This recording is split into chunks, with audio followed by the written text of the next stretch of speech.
welcome. What's up, everyone? Episode 48. We are not dead. We are alive. We are back. You're listening to the Fight for Together podcast. All right, I feel like we have a little bit of explaining to do because for 48 straight weeks, we did not miss 1 week. I know. And then we took how many months off? we just disappeared. Yeah. Well. Not cool. But then again, it's like... But we were putting other content out for people. They don't care. They don't care? Okay. Well, sometimes people need to take breaks. Yeah, that's the route I'd go. That's okay. Okay, so just to fill you guys in a little bit, we were all ready to go to Washington for the summer, to go to Seattle to this Bible camp. And we're like double timing these podcasts. I mean, we're like doing 2 or 3 a week, which is so hard because it's like every night we had no breathing space. And then we found out that we were like not allowed at the camp anymore. That's a whole nother story. If you haven't heard that one, I don't know what to tell you. And then it was just like we were just done. Like, yeah, all the pressure for recording the podcast just went out the window. Right. Then our kids still went to the camp, so they left us. Our 3 older kids. So we stopped the vlog because now we're just like everything's changed. And we were trying to plan a trip with our 3 younger kids somewhere, and yeah, I think just our momentum we lost it during that whole transition. And then we got back, and it was like every night we've been like, oh, we should record a podcast tonight. And then we had this new studio that we're trying to set up, but it was echoey like crazy. So I had to buy a rug and spend $200 on that. And we haven't moved all of our equipment there yet. And it's still echoey. Still echoey. So then I'm like, well, finally, no more excuses. But it's hard to get going again. It is. Which is one of the things we're going to be talking about today. But first, we have some mail to talk about. From Kelsey, we got a little letter. But she said some nice things. But more importantly, hear that? That's what $10 sounds like for the chair fund. So that's going in the chair fund. Yep. That's the chair fund jar you're hearing. So thank you, Kelsey. But I'm not done yet. Okay. We got more money coming in. More money. Yay. Ben and Cammie started watching your families while you hike on the AT. So this is from Tim, who not only sent us 2 cigars, Maker's Mark cigars. That's right. But another $10. 2 5s for the chair fund. Wow. Let's do some... Clappy clap. Yeah. Can you get on that?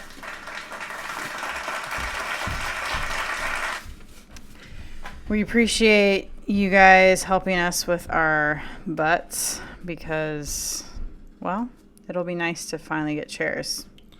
All right, we have an exciting episode today, but before we do, we have a message from a sponsor. And today's topic, that's not for YouTube people, that's only for the podcast folks. Okay, today's topic is one that I'm really excited about. And it's about forward motion, because that's something that has impacted us as we've created content, created vlog episodes, recorded podcasts, and even struggled to not. I mean, when we stopped recording podcasts, it's so hard to get going. Mm-hmm.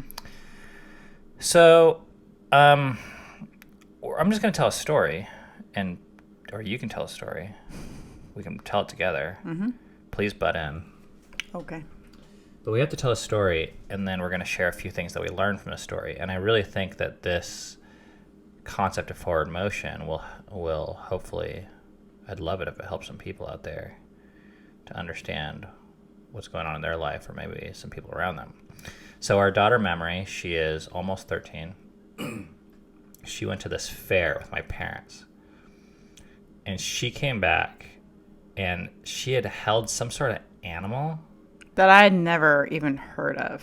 And she showed me this animal, and she was like in love with this animal. She said it was like the cutest thing ever, and she showed me this animal, and this animal was butt ugly. Yeah, I mean, it was homely looking. Homely? Yeah, it had like the bug eyes. Some people think that's cute though. Oh yeah, some people. Like people who have pugs. Okay. Yeah. Yes. It's kind of like It's- a pug but smaller. But it was butt ugly. But she didn't think so. She thought it was the greatest thing ever. And they let her hold this thing, and these things are branded amazingly, because it's just this little like squirrel rat thing. Do you know what it's called? Well, I think there's a few names for it. One of the names Oh. is Pocket Pet. Well, that was how it's branded. That's how it's That branded. can't be how it. But what's the it's actual like a scientific name? sugar glider or something. Yeah. Oh, that's what it is. A sugar glider. So if you want to Google these ugly little motherfuckers, you can Google sugar glider, and Yeah. you'll see what these things look like. They look like little gremlin homelings turds. Yeah. But they're fuzzy and they're nice. Yeah. But it's her. It was like, well, it's not her first pet, but she came back and she was so amped about these things. So wouldn't you know it, the people that had you hold the pocket pet that goes in your pocket and falls in love with you at the fair are selling these pocket pets. Mm-hmm. Do you know how much they cost? Oh yeah, this is crazy. What is it? $600? No, it's about very close to $900, and I guess that does include like their habitat, which is fairly substantial, and like I don't know, some food for the year or something like that, like these special pellets, and I guess they eat other stuff too, which is kind of cool. They're kind of like, I don't know, rabbits that way, where they eat produce and stuff. But I know it was. Is that just for one? I thought she wanted two also. No, that's just for one. Two's like way more. So she came back and she was just on sugar glider pocket pet high. She was motivated. She was Yeah. like, all she was talking about was sugar gliders. All she was thinking about. Well, and I know you're getting to this, but the brilliant thing is she wasn't just talking about it or thinking about it. She put that into action. Okay, so let's talk about what that looked like. Yeah. Because we decided a while ago that we're not going to pay for things like this. Yeah. But we give our kids allowance and we show them how to make money. I think we model it to a certain degree so that if they want it, we're also not going to stop them from having it. They get to decide, but they're going to pay for it. Unless it's like maybe Christmas or a birthday. But memory gets in her mind that she needs one of these things pronto, like yesterday. Yeah. So she starts begging everyone around the house for jobs. Can I do this for 50 cents? Can I do that for $1? Can I do this? Can I do that? Hey, do you have work for me yet? When do I get to, we're talking about doing merch for Fight for Together. So every day she's asking me if we have merch yet. And I'm like, no. And then, so she did snow cones for my birthday, and she did a killer job. Like, basically, she made all these syrups from scratch, like probably 5 of them. Yeah. Like mango, strawberry. So she's like going to the store, Coconut. getting strawberries, boiling it down, filtering it, adding sugar, and then making all these syrups from scratch. And now she's like, and she figured out once, I think, that she could make like $100 a day Yeah. Or Well, like that was $50 a a really day? good day. It was $100 a day. selling snow cones Just on a sidewalk Yeah. on these blazing hotter than hell days in Kentucky. Right. So now she's like putting 2 and 2 together, and she's like, I'm basically starting a snow cone factory. So she's just like every day she's out there for hours selling these snow cones. Yeah. Okay. This probably lasted like 3 weeks, where I would say maybe 3 days a week she was out there. And she's saving up money, and she's like not And she buying got- anything.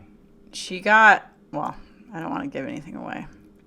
So then, though, everything's like gone, right? And then this fascinating thing happened. In the course of, I think, one day. Well, I think I have to first say how much money she saved up at this point. She saved up around $500 at this point. And that means not going to the store and buying candy. I mean, she had to like make some sacrifices. So that was interesting. So then, somehow, I'm not sure how or what, but she tells us that she had 2 conversations, I think, in one day. Yeah. With people about the sugar glider. It might have been one conversation, but 2 people talking about it at the same time. One was with her sister, and one was with kind of a family friend. And do you know who initiated the conversation? That could be kind of important. I think Memory was telling them. I'm sure my guess is that she was initiating telling them because she was so excited about this thing. Yes, she was telling everybody about these things. And she wanted it so fast that she was like, can you just pay for half of it? Can you just pay, please? Can you just pay for half of it? Because she already had more than half saved up. And what happened was, I wasn't there for the conversation, but I come home and she tells me about these conversations she had with her sister and this family friend that's an adult. And all she said was, like, she doesn't want the sugar glider anymore. Or she was like not into it anymore. Or she was into it still, but it was like the wind was out of the sails. It was like she was into it, but she realized or let these people convince her that it wasn't worth that much money. Well, both these people that had these conversations were asking questions like, oh, is that the best use of $1,000? Or aren't you going to get tired of it within like, I don't know, a year or so? Yeah. Or I think they live kind of like 10 or 12 years. So they live forever. So if they look like goblins now, you can imagine what they look like later. But what was fascinating was, I think these are actually like really good questions. And I think those are really things that I like to think about before making a purchase myself. Mm-hmm. But I want to share what happened afterwards. Yeah. Because like Cami said, this wind was completely out of Memory sales. She decided that she didn't care about these sugar gliders anymore. Or that she shouldn't care. Yeah, it was kind of mixed because I could tell she still wanted them, but now she kind of felt like it would be a stupid decision. Yeah. So she couldn't justify it anymore. Yeah. So she had kind of decided that didn't make sense to. And it was still summertime, and we have no rules in the Crawford household. And Memory loves Netflix. So immediately after deciding that she wasn't going to get the sugar glider, I look over, and instead of grinding out, making snow cones, and begging for work, she's sitting there on the couch watching Netflix for 4 hours a day. Mm-hmm. Again. Yeah. And I was like, dang it. Like, I didn't even care about the sugar glider, but it was cool watching her move to something that she was passionate about. Yeah. Right.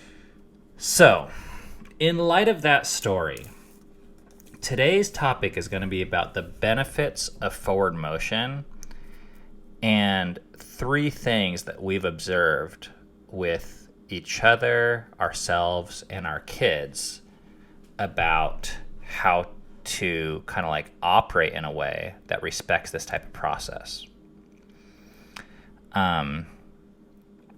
So the first thing that I've learned about forward motion, and maybe we should define forward motion. Forward motion, well, we'll get into that. But the first thing is that every step is a good step. And that's a hard one to believe for me, because I think I used to believe in steps forward and steps backward and positive steps and negative steps and like, oh, I'm stepping and you're not stepping, or stepping forward looks like learning or looks like not buying pocket pets or looks like spending money responsibly. But like every step forward that you're moving is learning. And this is true in so many areas of my life. Like, the the biggest example that we have in the last number of years is recording these vlog episodes. We set a goal to record a vlog episode 5 days a week, almost 4 years ago exactly. Yep. And we did it. And the first ones I look at and I cringe. They're like terrible and they suck. Mm-hmm. But you know what the thing was?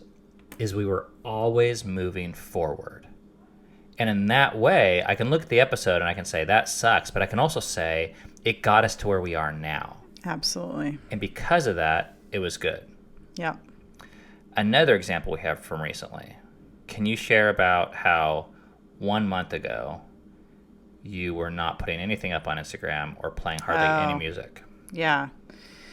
Yeah. I have been passionate about music for a while.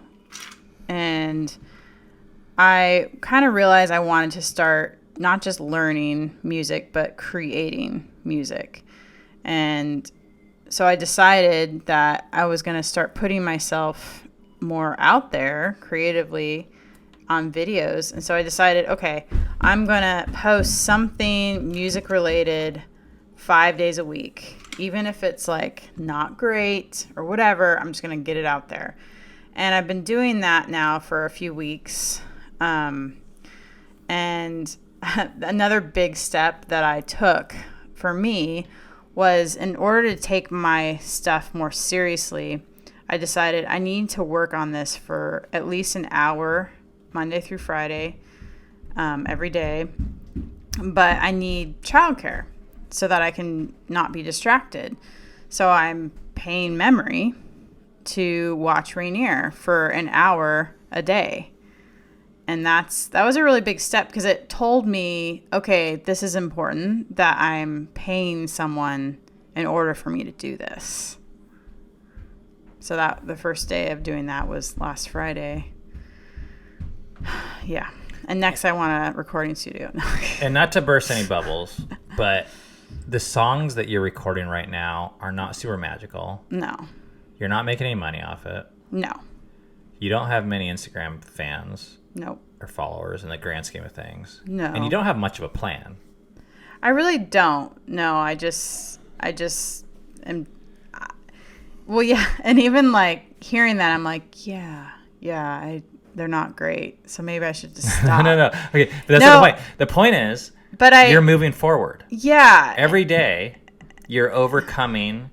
You're learning. I've watched you get more comfortable with Instagram. I mean, at first you were like so torn about whether to start a new account. You're making all these excuses about how that's true. Your song, you didn't know any songs and they weren't that great. And every day that I've seen you put a video out, I've seen you face those things.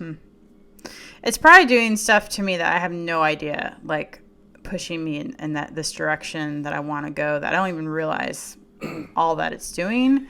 Like my music teacher said that he thinks that by putting these videos out, it's actually pushing me to be a better guitar/singer. Well, I watched you get better at filming and just the camera setup. I mean, you didn't have any idea how to do that. No. It's developed your confidence. Yep. But I guess, once again, sticking to the topic, it was just...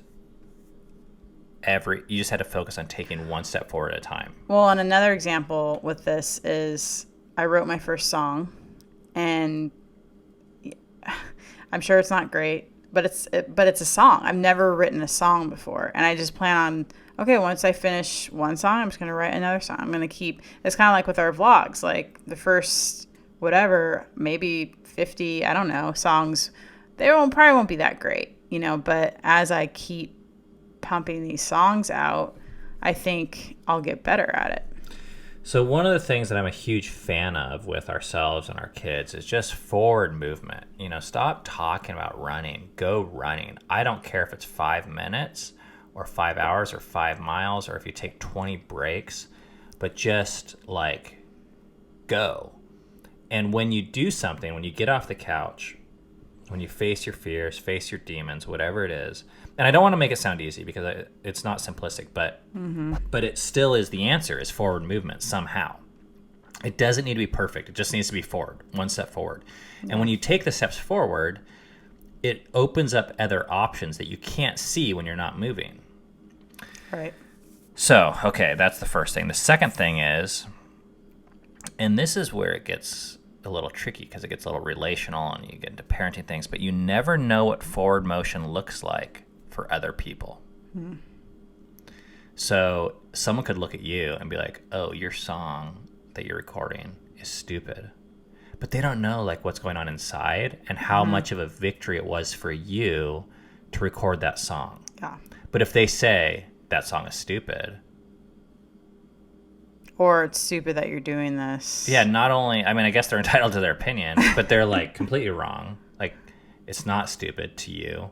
Second of all, it's really not helpful to someone that's trying to take steps forward to hear a critical voice, no matter how true it is. Yeah. Yep. So one of the biggest examples we have in our life right now of one of our family members taking forward motion that doesn't look like any of us is Eden, who decided to go to public school. Mm-hmm. And that was hard because in a way, you know, we have philosophies about education systems and why they exist and what their pros and cons are and what a waste of time it is and this and that. And some of those things are true and some of them aren't, but there are opinions. But for Eden, for her goals, she decided that her next step forward is going to public school. Mm-hmm.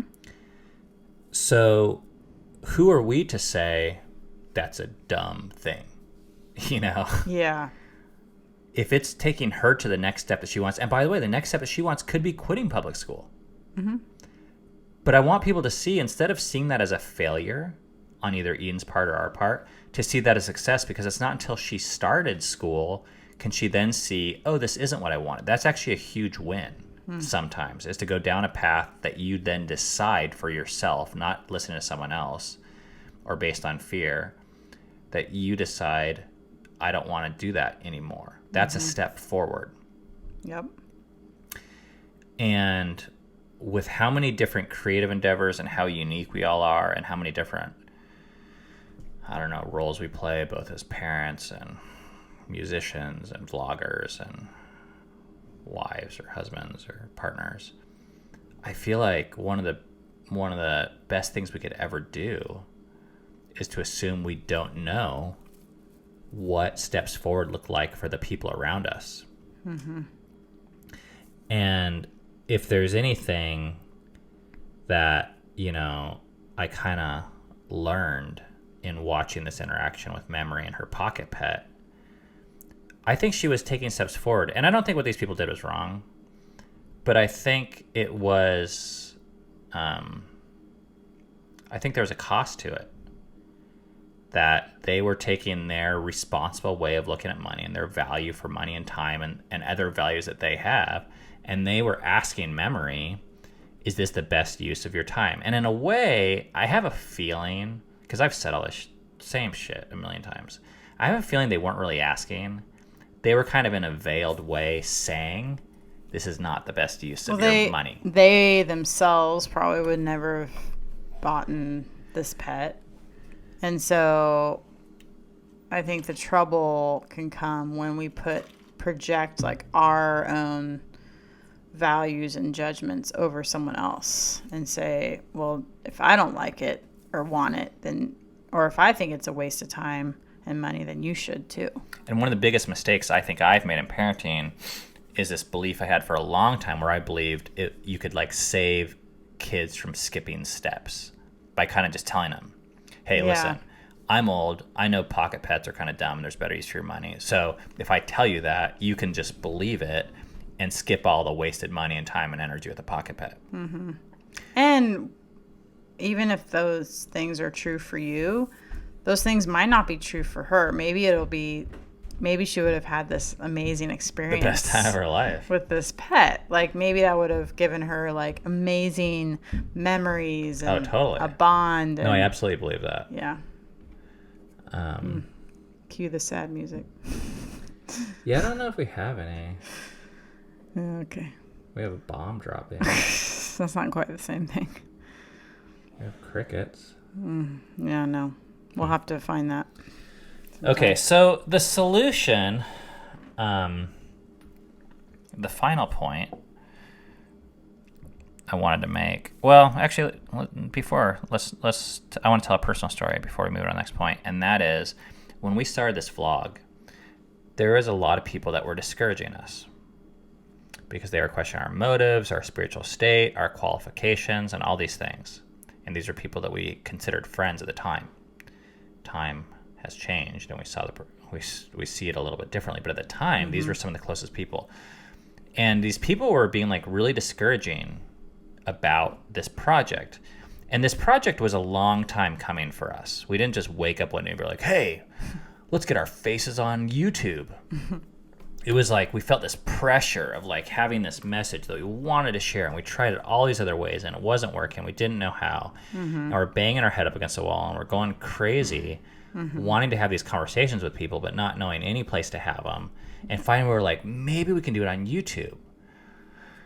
And these people are like, no, I don't think that's a good idea. Wouldn't suggest it. So you know what I did?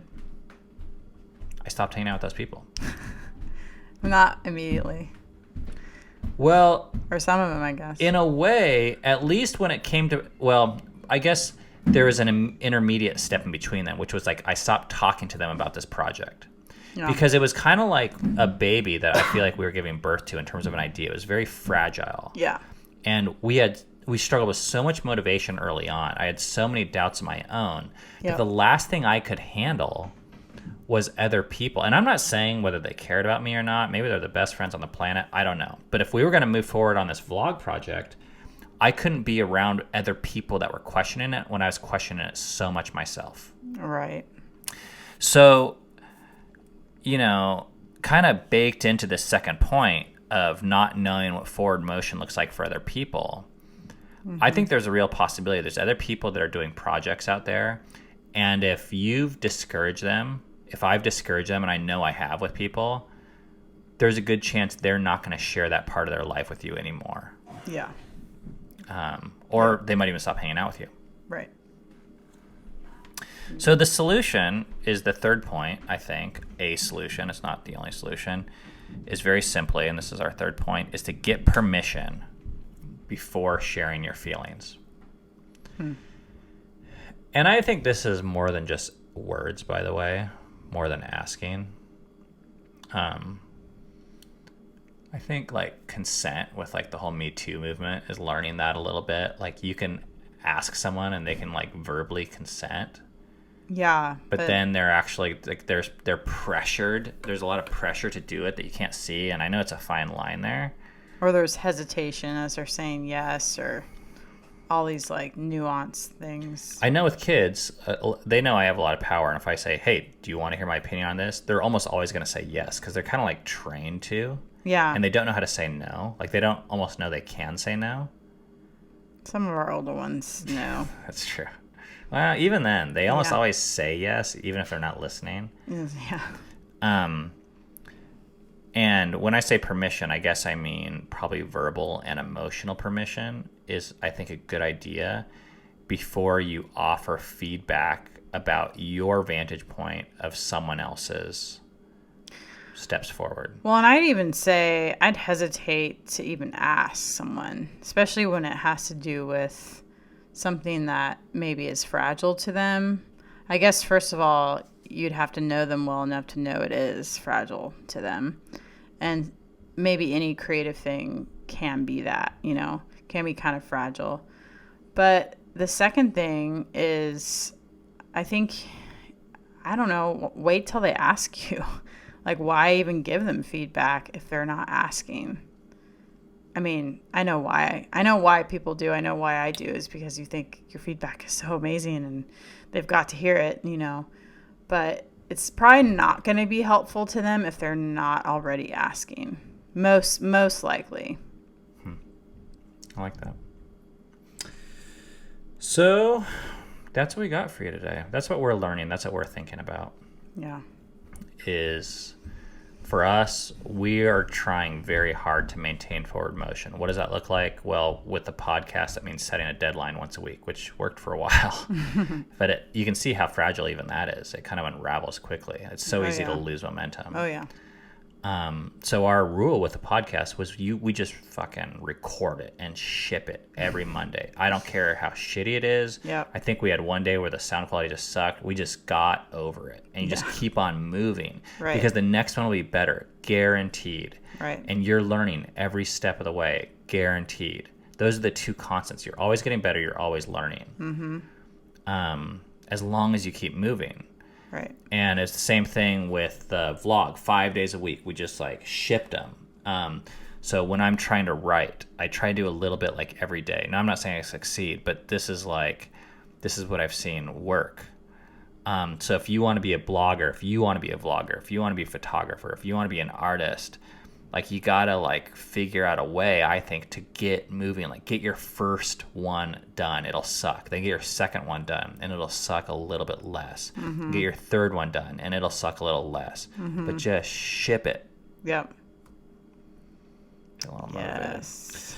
Okay, done with that. Anything else you want to add, Kimmy? But then be gentle with people around you, because I mean that was more the point of this was, with our kids especially. Spouses, partners, a lot of these things are very fragile, and wouldn't it be cool? I mean, I used to think, being honest is always the best, but there's no such thing as like just the truth or being honest. It's always my angle of the truth. Yeah. So these people, they offered an angle to memory, but there was other angles they couldn't see that we as the parents saw as we watched this play out. Mm-hmm.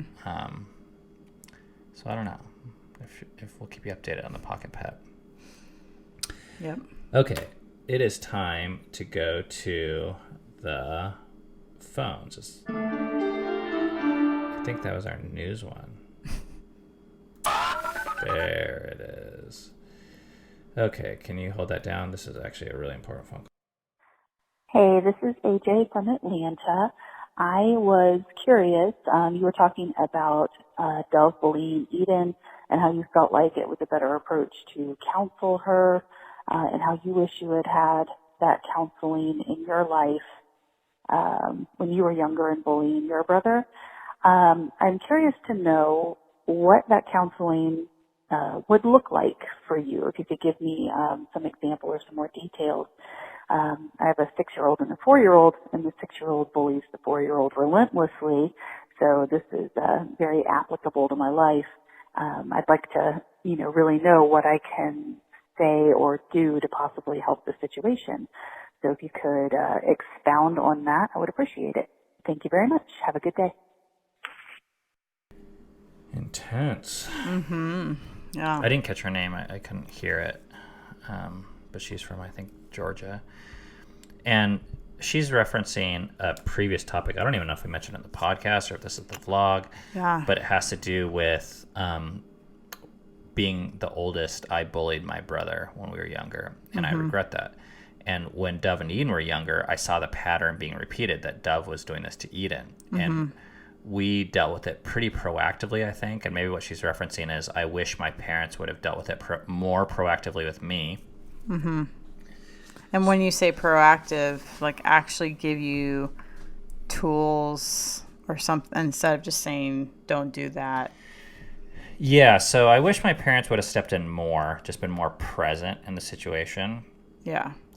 But yeah, also when they did step in, what I more heard was like these blanket kind of like statements, like almost like you're a bad kid, but they didn't say those words. They were like, you're going to regret this someday. You shouldn't do this. Don't you care?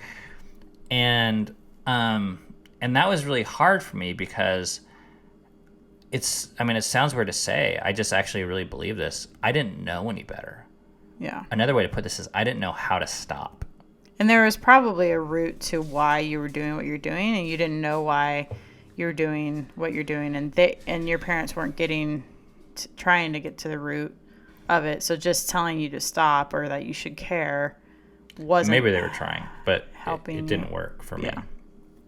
So I think what you just said is really one of the keys. Is to now, one of the things we believe is there's always a root reason. And I don't always know what that is, but usually I think they're pretty basic things. Yeah. Like the oldest child feels threatened, or doesn't feel as loved. Or I know for me, I felt pretty insecure, which some people might not guess because I was the oldest and more capable and came across as really confident. But what I've seen is a lot of people that are that way that come across that way because they're insecure. It's like insecurity is not a rare thing. I think everyone has it in certain forms. Oh, yeah. So, I don't know, like, it's kind of old fashioned, I guess, but I think it's our job as parents and our privilege to be able to listen to what's going on beneath the surface and to address that. You know, I feel like a child that feels secure and loved is less likely to bully or to lash out. And a child who's being listened to. Like, truly, Yes. even if you don't really know what to do as a parent, I think listening to your child goes a long way. Because for me, I wasn't able to articulate any of these things at this age. I didn't know what was going on. But I think I saw my younger brother as competition. And I think that's very natural. So the types of things I might say to the kid is really kind of anti-competitive talk, you know, like, I love you just as much. But sometimes, like you said, you can't just use the words. You actually have to show them, like you have to listen. And as I was thinking about this question, there was one other phrase I thought about. Our parenting's changed a lot over the years. And back in the day, if some kid was having a meltdown or acting out and a parent said, oh, they're just trying to get attention, we would have all just kind of like rolled our eyes and been like, dumb kid, they're just trying to get attention. Now I'm like, yeah. Of course. So what are we going to do about that? Don't we all try to get attention? Yeah. Isn't every human on the planet actually trying to get attention in their own way? Like, kids do it in far simpler and less ways that involve way less manners. And because we see ourselves as so much more sophisticated, we judge them for that. Yeah. But that's just another way of further like ignoring them and making the problem actually worse. Yes, they want attention. They want to understand that they're valuable and significant. And their primary source for that is often the parents. So I don't know if that helps, but kudos to you for even recognizing this. Yeah, especially when your kids are so young.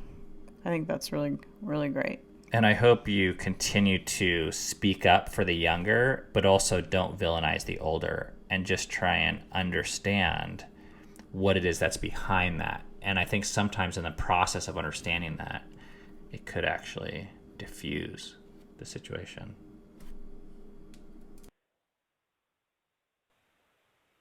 Hi, Ben and Cami. This is Kate in Seattle. I've left you a couple messages in the past. I'm watching your video about Bible camp, and I had to pause and call you. First of all, I just want to say I'm sorry to see you guys in pain over this. It makes me sad for all of you. But at the same time, like, I want to commend you for doing the right thing. You know, standing up for gay people is standing up for human rights, and it's the right thing to do. And so to be rejected for that is commendable. And I think that it's great for your kids to actually see the truth about what the evangelical Christians are about. I grew up Jewish, atheist, and I'm very left politically. And this is why people like me have a lot of judgments about evangelical Christians and feel like that they're actually very hateful people and oppressive people to other people's human rights. And so I hope that you guys came up with a plan to do something fun for your family on your vacation time, because you deserve it. And I'm sorry for the pain you went through, but, you know, thank you for standing up for people who have been oppressed and hurt in this society, just for being who they are. And I hope that the pain was short-lived. Okay? Take care. Bye-bye. That was cool. Yeah. Thanks, Kate. Yes. You know what my first reaction was when I heard this? What? I was like, we didn't stand up for anyone. Like, we just just made freaking vlogs, and then we got busted for it by Bible police, but I never really tried to stand up to anyone. But then I thought about it more, and I was like, I guess when you speak the truth about topics that are often swept under the rug, Yeah. that is speaking up for people. And this is actually how this went down. Like, it's really weird.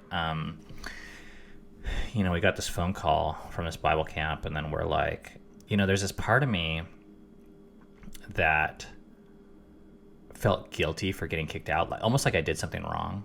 Yeah. Because I'm just like, I think from my childhood or something, Yeah. I'm just like, anytime I get called into the principal's office, I like feel like I always feel guilty. Or just when you're rejected by someone or a system, you just automatically think, or at least maybe this is just me and my background too, but you just I think, oh, I must have done something wrong to be rejected.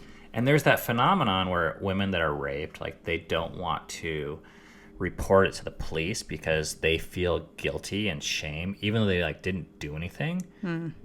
There's this psychology behind not wanting to tell those stories, even if you're the victim. Yeah. And immediately after this, I felt this like, I don't want to talk about this, but I feel like we've been given this platform for a reason.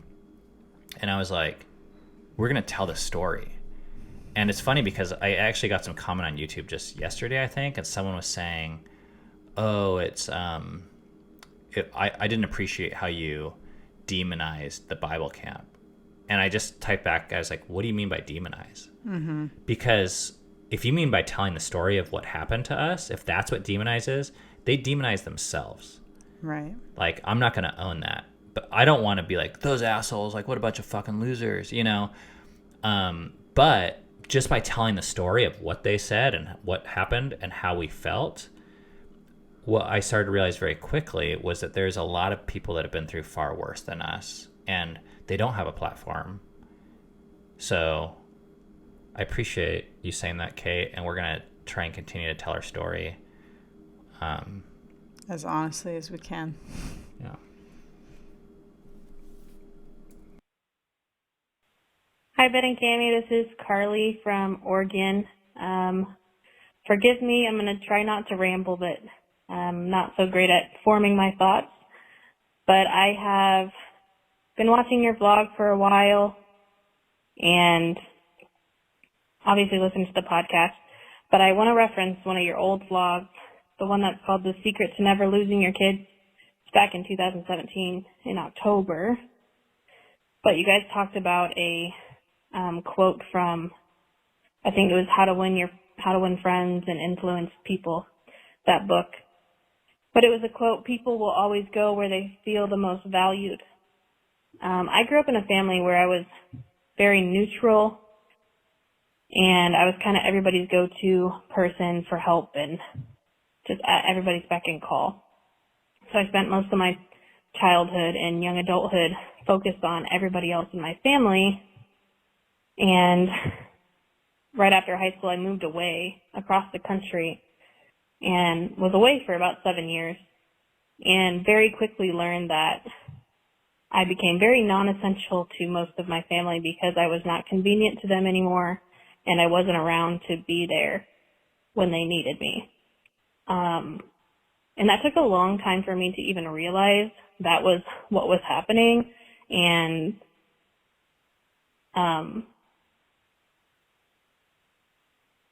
it was a struggle for me to even understand that. And then, sorry, I can't even think right now. But anyways, I ended up moving back here and kind of became that person to everybody again, and really just kind of saw my family a little bit more for what they are and what my role is in my family. I love my family very dearly, but I'm not very close with them. I have really been interested to hear from you guys, especially from Cami. I've heard in the vlog that, maybe you've had, hard relationships with a family member. But I've been struggling with really, especially because of this quote, I've been thinking about it a lot this last year about really kind of cutting off some people in my family because I don't feel any value coming from them, that they value me in their life. And, that they don't bring value to me in an important way anymore. And if anything, they bring negativity towards me because they only want me when they need me. And so I was really interested to hear any insight that you guys have had with family members or just friendships or even coworkers of some sort. All right, she got cut off and she called back and just asked the same question again. First of all, I think you spoke your thoughts beautifully. It's funny because I also sometimes think I can't think blah, blah, blah, but I don't know who put that in my head, but I think you did just fine. Well, she said her family doesn't value her. Yeah. So it would make sense if she doesn't value herself. Right.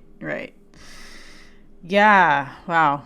Yeah, that does hit home for sure with me. I think it's totally normal to feel, if you don't feel valued by your family members, then to stop hanging around them. And I think a lot of people feel guilty over that because they're your family. Like, oh, you should be around them. They're your family. But I have come to believe that if it's not good for you to be around them, then it's okay to not be around them. So I agree in that I think you have any right to hang out with whoever you want to hang out with for whatever reason. But you use the word cutting off, and there's a intermediary step that I would love to see or hear about if you're trying before I would suggest cutting someone off. And you're saying that they're not valuing you, I'm assuming. And you said another interesting phrase. You said that the roles that you guys played. But what we've learned is that roles always take two parties. And if you're a part of that, because you were raised that way, I'm not saying this is your fault. I'm just kind of trying to say factually, if you were a part of playing this role of this person by being the listener all the time and having the shit dumped on you and shoveling it and doing the work or whatever, then if you don't change but you just cut them out, there's a good chance that you'll go find someone else to fill that same role unless you change yourself. Yeah. So I'm all about personal change because we can't control your family members. We can only ever control ourselves. And come to find out, it's actually enough to change yourself. Because when you change, the role that you were in will stop. You'll stop playing that role. Yeah, and it gives your family members the opportunity to either accept you for not playing that role anymore, or they might not. So what I would love to see you do is to start changing that role and see how the family responds. Yeah. And my guess is there could be some kicking and screaming up front. Mm-hmm. And they might accept you and they might not. Now, if they don't, some people might and some people might not. But what that could look like is, let's just take one example that you said, is they share their problems with you, but they don't value you, is kind of the way you phrased it. So if you go to one of your family members that this phone call is happening this way, either during the phone call or maybe after or before, you could say, hey, I feel like with our conversations, you talk about your life a lot and I don't talk about mine as much. And for this relationship to work, I would love to talk more about mine, and I don't want to hear about yours for, more than 10 minutes or the entire conversation or whatever boundary you want to place. And you'll see by how they respond, they could be like, oh, okay, great. I thought you liked listening to my problems all the time because you never said anything. Or they might be like, you ungrateful bitch, you suck. This is so lame. Why would you say this to me? You need to respect me. And then you might have your answer right there. Or they just might be offended and, not want to talk to you. Now, most people don't like change. Yeah. It's very convenient. It's much more convenient to stay the same for short periods of time, at least. Mm-hmm. So I guess I would also prepare for some kickback, but then sometimes you can give people some time and see what happens. Mm-hmm.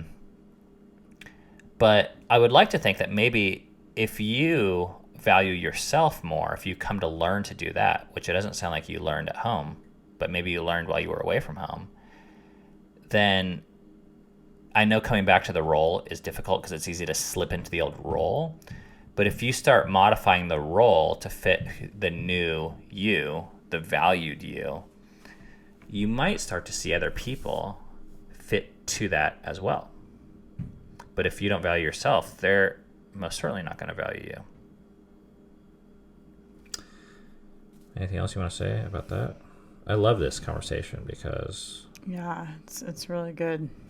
And by the way, like this is, I mean, I'm just going to toss this in there because this is like one of the best pieces of advice we ever got.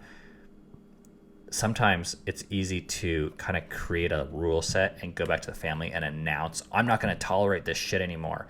You're not going to talk to me this way. I'm valuable. And you say all these words. But then at the end of the day, you don't act differently. It doesn't matter what you say. In fact, you don't ever have to announce it or say it. Just do it. Mm-hmm. You know, the next time someone's talking for 10 minutes about themselves, you can say, hey, I'm not interested in hearing about this anymore.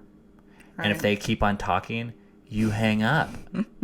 You exercise the power. You don't talk about power. You use the power. Mm-hmm. And after 3 times of that happening, they're going to get it way more than 20 announcements of, hey guys, next time I'm going to really not take any crap from anyone. Mm-hmm. There's people that spend their entire lives announcing how they're not going to take any crap from anyone. And those are the people that are always taking those crap. You know it because of how much they're talking. Got a little soapbox here, but I haven't podcasted in 5 weeks. Mm-hmm. All right. That's it. Yeah. Thanks, guys. Sorry we were gone without announcing it. I think we're back now weekly, but we might be also pretty soon we're going to be putting podcasts up on Everyone Belongs. But we're going to try and get to 50 first. And we're at 48. So we got 2 more, which reminds me, if you want to leave a phone message, you can call 206-651-5744. Or we're trying to get stories for our 50th episode that we can share for you guys. So if you guys want to just say up front, hey, this is for the 50th episode, and then leave a story of how this podcast has, you know, something that stands out to you. You know, or it could be a story of how you've changed or thought about something differently, whatever. 206-651-5744. We appreciate hearing your stories. Mm-hmm. We have a chair fund for to try to raise money for chairs that don't suck. And you can also support us on like Patreon and Venmo and stuff like that. All the links to all that kind of stuff is below. And this podcast is on all the podcasting platforms, and it's on YouTube if you prefer video. All those links are below as well. We appreciate you guys. It was fun hearing how many people actually missed this. I was like, oh, no one's gonna miss this, but people actually did miss this. So we are valuable. We are special. See you guys next time. Appreciate ya. Thank you for listening to Fight for Together. We'll see you next time.